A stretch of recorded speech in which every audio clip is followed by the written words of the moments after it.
Hallo und herzlich willkommen auf Epic, heute bei uns von Guardian Angel, die Elite und die Mikroserie.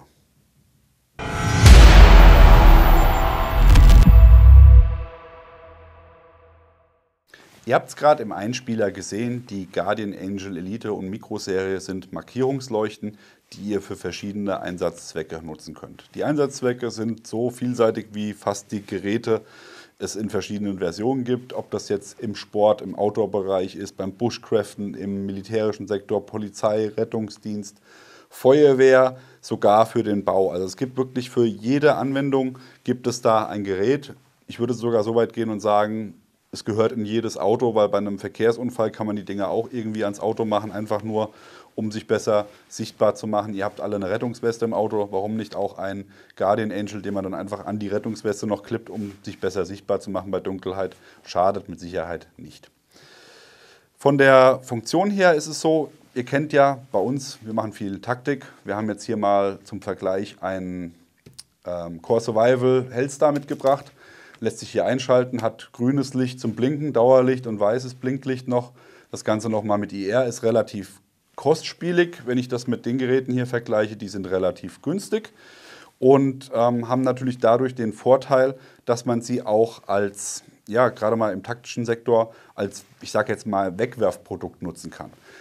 Wie stelle ich mir das vor? Ich habe hier die Geräte mit einem eingebauten Magnetfuß, könnte ich mir zum Beispiel hier zusätzlich eins hinten an den Helm dran machen. Und wenn ich dann auf einer Mission bin, wo ich irgendwie ein Gebäude oder ein Fahrzeug markieren muss, und da kommen wir jetzt auch wieder zu den verschiedenen Varianten. Wir haben nämlich auch Varianten, die nur IR sichtbar sind. Das heißt, keiner kriegt mit, dass wir dieses Fahrzeug markiert haben, außer derjenige, der ein Nachtsichtgerät hat. Und dann könnte ich damit zum Beispiel dann Fahrzeuge markieren, um die dann für einen Angriff zum Beispiel markieren zu können. Also das ist im Endeffekt einer der Vorteile, dass man ein relativ günstiges Gerät hat, um Gegenstände zu markieren, aber natürlich auch nochmal von der Sichtbarkeit hier einen Vorteil hat gegenüber anderen Geräten, weil das wirklich 360 Grad sichtbar ist. Wir können ja uns einfach mal eins vornehmen und mal die Details uns anschauen. Wir haben hier sowohl die 2021er Variante als auch die 2022er Variante. Gibt es beide bei JF Safety Lights zu kaufen. Wahrscheinlich vom Preis her ist dann die etwas ältere Generation ein bisschen günstiger, denke ich. Ich habe jetzt die Preise nicht genau im Kopf, aber von der Funktion her ist es im Endeffekt ein bisschen Kosmetik, die sich geändert hat. Ihr habt eine zusätzliche Taste für die Top-LED, aber im Großen und Ganzen sind die schon auch gleich. Die wichtigste Änderung allerdings, und die finde ich relativ wichtig, wenn ihr sagt, ich habe das Ding lange im Einsatz, ist die Ladefunktion. Denn diese Geräte funktionieren auch im Gegensatz zur Hellstar nicht mit einer CR123 Batterie, sondern mit einem Akku. Und sollte der Akku leer sein, muss er geladen werden. Ist logisch. Dafür habt ihr einen USB-C-Anschluss und der war in der alten Generation auf der Unterseite. Das bedeutet, ihr habt hier einen Deckel, den ihr öffnen müsst, und dann von unten das Kabel einzustecken. Habt ihr das Ganze jetzt hier auf einer Magnetplatte oder am Fahrzeug oder sonst irgendwo angeschlossen, wird es schwierig, das mit dem Kabel zu laden. Also ich würde sogar so weit gehen und sagen, es ist unmöglich, das zu laden, wenn es irgendwo montiert ist. Und da hat man jetzt bei der zweiten Generation, also 2022 Generation gesagt, wir machen den Anschluss an der Seite, und das ist natürlich eine feine Sache, gerade wenn ich jetzt dauerhaft irgendwas beleuchten muss und mich nicht auf den Akku verlassen möchte, habe ich hier die Möglichkeit, dann einfach eine Powerbank dran zu schließen, und dann läuft das Ding so lange, bis die Powerbank leer ist. Alle Geräte haben hier einen integrierten Magnetfuß, das heißt, die kleinen Geräte der Mikroserie, die haben mit dabei hier so eine kleine Platte, wie ihr hier gerade schon gesehen habt. Die kann ich dann nehmen, um sie zum Beispiel an der Jacke oder sonst irgendwo zu befestigen. Mal als Beispiel, ich schiebe die jetzt einfach mal hier unter das Hemd. Und dann könnte ich jetzt hier im Endeffekt das Ganze montieren und habe das auch schnell wieder ab. Und das wäre natürlich auf der Schulter an den Schlaufen von der Uniform möglich oder wo auch immer ihr das euch vorstellen könnt. Die großen Geräte kommen hier auch mit so einem Magnetfuß. Da könnt ihr dann hergehen und das Gerät direkt draufsetzen. Gibt es auch in verschiedensten Varianten mit Klett, mit Klebefuß, und da sind wir auch wieder beim Zubehör.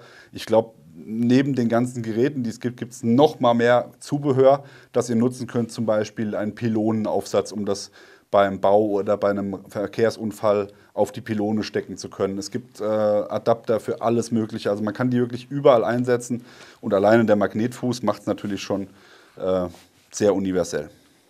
Von der Bedienung her sind die Geräte eigentlich alle fast gleich. Auch hier gibt es eine kleine Änderung von 2021 bis 2022 oder 2021 bis 2022er Generation. In den alten Versionen habt ihr ein R für Rear und F für Front, also Front- und Rear-Beleuchtung. Bei den neuen ist das hier nochmal mit einer Birne, mit einer leuchtenden Lampe markiert, einfach um es ein bisschen verständiger zu machen. Aber im Endeffekt, wenn man es einmal weiß, ist es auch nicht schwierig. Was uns besonders gut gefällt, es gibt einen Lockout-Modus. Das ist immer wichtig, wenn man hier irgendwie die Sachen in der Tasche transportiert. Dazu drückt ihr die Rear- und die Front- bzw. Vorder- und Rücklampe für 3 Sekunden. Kriegt ihr dann auch das Ganze quittiert mit einem Leuchten. Hier auf der Seite leuchtet es. Genau, leuchtet das und jetzt ist das Gerät gesperrt. Das heißt, ich kann jetzt drücken, so viel ich will und es wird nichts passieren. So soll es ja auch sein. Entsperren wieder genau dasselbe. Ich halte es 3 Sekunden gedrückt, kriege das kurz markiert und schon ist das Gerät wieder nutzbar. Von der Beleuchtung her habt ihr hier einmal den großen Guardian Angel Knopf. Der ist bei allen Geräten gleich. Wenn man den drückt, wird Vollgas in alle Richtungen geballert, 360 Grad. Das heißt, ich drücke drauf und dann habe ich hier einmal rundherum die Leuchte und habe das Ganze auch nochmal mit einer kleinen LED on top. Und je nachdem, was für Farben ich noch gewählt habe, wird die Farbe natürlich auch noch mit eingespielt. Das Ganze lässt sich dann auch nochmal in der Helligkeit regulieren, indem ihr hier einen Helligkeitsknopf habt. Und wenn ihr da drauf drückt, wird das Ganze nochmal ein bisschen runter geregelt. Das ist jetzt in dem Modus nicht so gut sichtbar, das zeige ich euch nochmal in den Einzel-LEDs, da ist es besser zu sehen.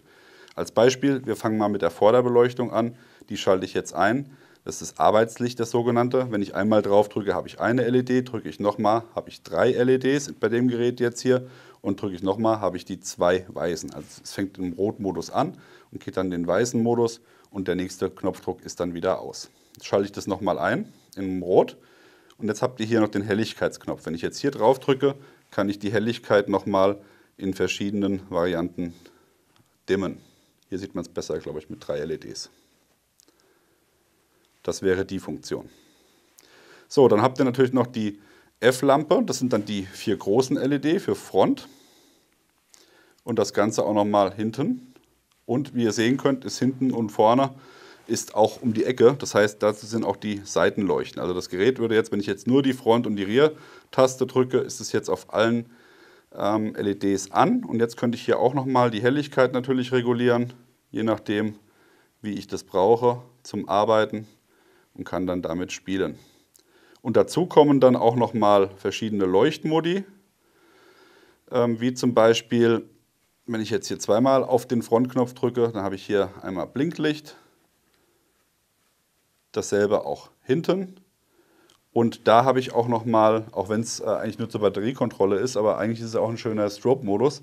Wenn ich hier lange die Rücktaste gedrückt halte, kriege ich hier angezeigt, den Batterieladestand, je nachdem wie viel Saft ich noch habe. Das Gerät ist jetzt voll geladen, deswegen leuchten alle 6 LEDs. Aber das läuft jetzt eigentlich auch unendlich. Ja, da habe ich ja auch natürlich nochmal eine schöne Geschichte. Und last but not least habt ihr natürlich noch das Top-Licht, das sich hier mit einem SOS auch bedienen lässt. Das heißt, wenn ich das hier gedrückt halte, leuchtet die Top-LED zusätzlich auch nochmal vorne, hinten und an den Seiten, also eigentlich auch rundum. Nur halt im SOS-Strobe-Modus. So. Und dann haben wir, glaube ich, schon alle Leuchtmodi gezeigt. Das sind relativ viele, aber also wenn man das erste Mal das Gerät in die Hand nimmt, denkt sich, wow, so viele Knöpfe und so viel zu bedenken. Aber eigentlich ist es ganz simpel, zumal gerade wenn man es dafür nutzt, für das man das Gerät ursprünglich gedacht und konzipiert hat, nämlich als Emergency Strobe, da gehe ich einfach her, setze mir das irgendwo hin, nehmen wir hier den Helm und drücke einmal auf die mittlere Taste und schon habe ich alles, was blinkt, in alle Richtungen an und brauche mich nicht mehr weiter darum zu kümmern. Ja. Und dann auch vom Arbeitslicht her habe ich hier relativ einfaches Spiel, indem ich einfach auf die eine Taste drücke und mein Arbeitslicht dann einschalte. Das sind so die wichtigsten Funktionen. Das mit Front und Rear ist eine schöne Sache, ja. Kann man auf jeden Fall auch nutzen, aber ob man das jetzt wirklich so häufig braucht, ist dann wieder die andere Frage. Ja. Hier seht ihr, das ist jetzt auch ein Rot-Grün-Modell, also auch da gibt es keine Grenzen in diese Richtung. Sehr cool durchdacht. Jetzt haben wir nochmal die Top-Ansicht für euch. In meiner rechten Hand habe ich das 22er Modell, in meiner linken Hand das 21er Modell. Und hier seht ihr, ist ein Knopf dazu gekommen. Das habe ich ja zu Anfang schon mal erwähnt. Das möchte ich euch einmal kurz auch zeigen. Hier hat man den einen Knopf für die Helligkeitsregulierung und für den SOS-Mode. Das heißt, mehr kann ich hier mit der Top-LED eigentlich nicht anstellen. Aber hier habe ich jetzt nochmal extra die Top-LED gesteuert. Das heißt, ich habe hier wie gewohnt meine Helligkeitsregulierung, ich muss mal weiß nehmen, damit man das besser sieht, habe hier wie gewohnt meine Helligkeitsregulierung über den rechten Knopf. Und wenn ich lange gedrückt halte, habe ich auch hier meinen SOS-Mode, wie gewohnt. Also das ist im Endeffekt gleich geblieben. Aber neu dazugekommen ist jetzt, dass man mit dem linken Knopf hier nochmal die Top-LED einzeln ansteuern kann. Das heißt, wenn ich die hier drücke, kann ich hier einmal einschalten. Das heißt, wenn ich hier gerade das auf der Schulter oben habe, dann leuchtet das Ganze natürlich nochmal entsprechend. Oder aber ich kann es auch flashen lassen. Da habe ich auch nochmal die Möglichkeit, verschiedene Varianten zu nutzen. Also Flash und Dauerlicht könnte ich hier über diese Taste ansteuern. Ansonsten, was ich natürlich noch gar nicht gesagt habe, die Geräte sind, wie schon erwähnt, mit einem Akku versehen. Die großen wiegen um die 85 Gramm, die kleinen wiegen um die 60 Gramm grob, also sehr, sehr leicht, inklusive Akku und Magnet.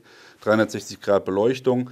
Ihr habt IP68 bei den großen, bei der Elite-Serie. Und die kleinen sind auch stoßgeschützt, wasserdicht und schockresistent, also wirklich auch alles, was ihr braucht. Staubschicht, staubdicht wollte ich sagen. Das ist noch das, was es noch kann. Also in Sachen Robustheit und Einsatz bei der Feuerwehr braucht ihr euch da auch überhaupt keine Gedanken zu machen. Das ist alles gegeben.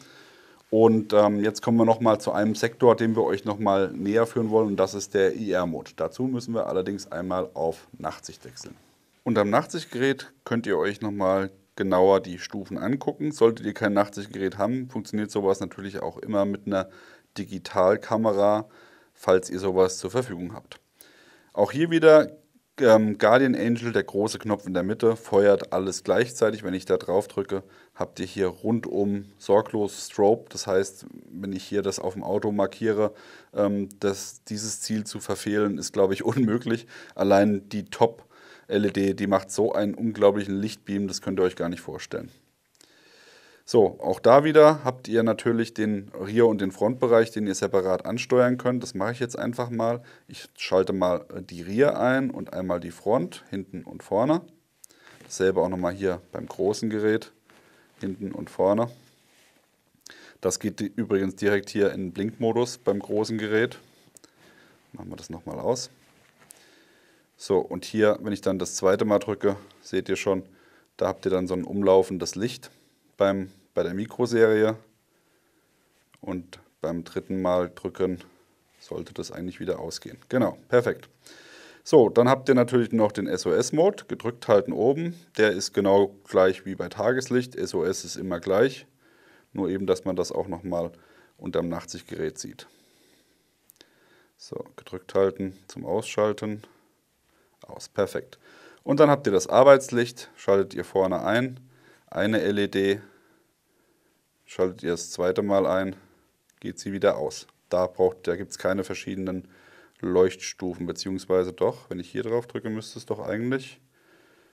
Na, da ändert sich aber nichts. Also bei der Nachtsicht ist es beim Mikro so, das lässt sich nur vorne einschalten und fertig. Gucken wir mal, ob das hier auch so ist. Ich schalte vorne das Arbeitslicht ein. Ja, hier kann ich nochmal die Helligkeit regulieren. Ja, da passiert auf jeden Fall was. Vielleicht hat es auch beim Mikro funktioniert und ich habe es jetzt nur unter dem Nachtsichtgerät nicht gesehen, aber das wäre im Endeffekt die Option. So, wenn ich jetzt vorne drücke, hier habe ich auch verschiedene Modi. Eine LED und die komplette Front. Wieder ausschalten. Frontanschluss direkt blinkend. Rear direkt blinkend. Und das zweite Mal drücken umlaufend. Also das ist tatsächlich hier beim IR-Modus nochmal ein bisschen anders da als bei den anderen Modi, aber sehr, sehr cool gelöst meiner Meinung nach. Und jetzt schauen wir uns noch einmal die Top-LED an. Die schalte ich hier an. Das wäre der Strobe, auch relativ schnelles Blinken. Und damit schalte ich ihn wieder aus. Und der SOS-Mode zum Schluss. Auch hier wieder rundum leuchtend. Perfekt. Wichtig ist beim IR-Modus immer unter IR ausschalten, sonst blinkt euch das Ding die ganze Zeit fleißig weiter. Das Tageslicht hat uns wieder. Willkommen zurück. Also, wir kommen mal zum Fazit zu den Geräten. Wir finden sie sehr, sehr innovativ von der Funktion her, von der Größe her, vom Gewicht her, von der Laufleistung her, 150 Stunden circa im Low-Modus. Gut durchdacht von den Features her. Und natürlich auch nochmal das Ding, dass die Dinger extrem weit sichtbar sind, also bis zu 4 bis 5 Kilometer. Da gibt es auch schon einige andere Videos, wo Leute von Rettungskräften oder von der Feuerwehr die Geräte mal im Einsatz getestet haben. Solltet ihr euch mal anschauen, findet ihr auch bei JF Safety Lights auf der Seite. Wir können uns dem nur anschließen tatsächlich. Sehr interessantes Gerät. Wenn die jetzt vom Design her, jetzt ist es ja momentan relativ eckig, wenn die vom Design her noch ein bisschen streamlined werden, würde ich sogar sagen, das ist das nächste Helmlicht für den taktischen Einsatz. Und ansonsten ist es hier natürlich eine super Lampe, um alles ausleuchten zu können oder beziehungsweise auf sich aufmerksam machen zu können. Ihr bekommt die Elite und die Mikroserie der Guardian Angels bei JF Safety Lights. Der Link ist unten eingeblendet. Was sagt ihr dazu? Schreibt uns mal in die Kommentare, wie ihr die Geräte findet. Oder vielleicht habt ihr sie selber schon im Einsatz. Das würde uns auch brennend interessieren. Ansonsten, wie immer an dieser Stelle, liken, Abo und die Glocke klicken. Und dann sehen wir uns beim nächsten Mal. Bis dann. Macht's gut. Bye, bye.